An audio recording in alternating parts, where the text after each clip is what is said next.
Get those bands ready. It is time to make some moolah. Welcome to Beat the Bookie. I'm your host and best friend this week, Jaron May, because together we are going to get rich. And unlike Calvin Ridley, this is all legal. Before we get to my picks, we have to give credit where credit is due. John Dales ended in the green last week. Round of applause to Dales. He is the only host to make money this semester, and don't even get me started on our losers like Searson and Zelaya. But hey, don't worry about all of that because I have winners only this week. It's a special conference tournament episode, so I'll be picking the winners of each of the 5 Power 5 tourneys, and we'll throw in the Big East. Plus, of course, some other picks at the end to round out my $100. Let's get it going with the ACC. This is far and away the easiest pick for me. It's Duke. I mean, come on. The Blue Devils have been pristine all season long and just got a little extra motivation by losing to North Carolina on senior day. There is such a large disparity between Duke and everyone else in the conference. Notre Dame, UNC, Miami, no thanks. Vegas agrees with me too. Duke is at minus odds right now, and I don't even care. I'll pay a little more. Give me 15 on the Blue Devils to win the ACC. Moving on to the Big 12 now, I see this as a 2-horse race between Baylor and Kansas. The Bears have a more difficult road to the championship because they would presumably run into a really solid Texas Tech team. The Jayhawks, on the other hand, sit on the easier side of the bracket, and I could see either of those teams winning, but I give the slight edge to Kansas. They have better odds at plus 260 as well, so we're going to put $5 on that.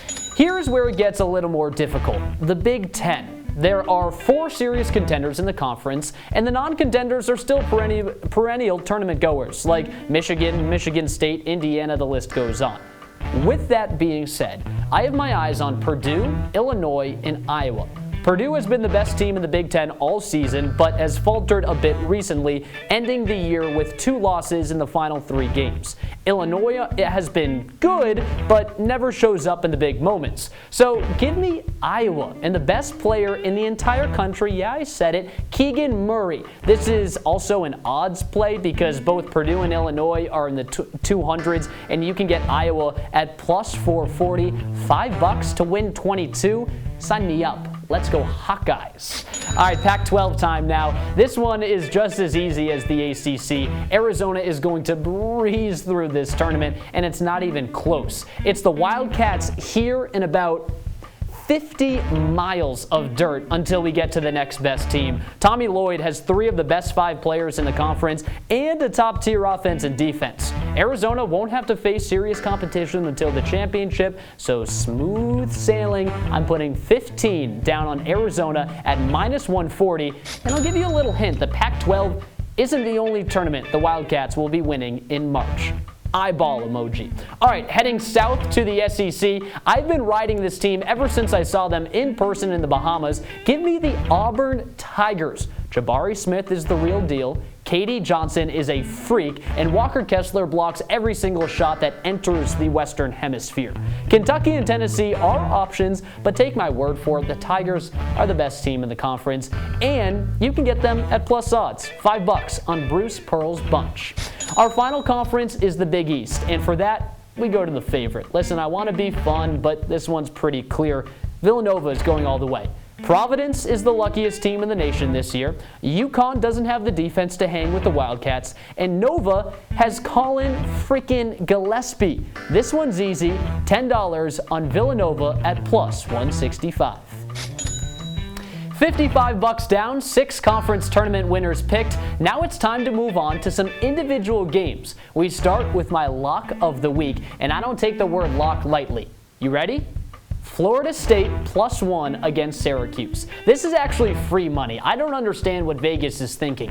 The Orange have lost 4 straight and are about to go up against the tallest team in the country without their starting center in Jesse Edwards. Cuse is about, 6 players deep.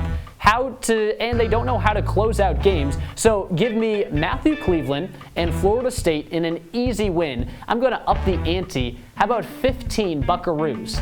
Lock it in. Just as confident as I am in that one, I'm also in this one. Oregon State plus 10.5 against Oregon. The Ducks have only covered the spread in 36% of their games this year and just 2 of their last 10 matchups. I know Oregon State is one of the worst teams in the country with only 3 wins, but I don't care. That's why they're a dog. No one expected them to win the Pac-12 tournament last season, and guess what they did? They won the tournament. Now, I'm not saying that that's going to happen, or even the Beavers will win this game. What I am saying is they will not lose by 11 or more. Give me $10 on Oregon State. Woof. All right. Now, stop me if you're aware that Air Force is playing Utah State this week. No?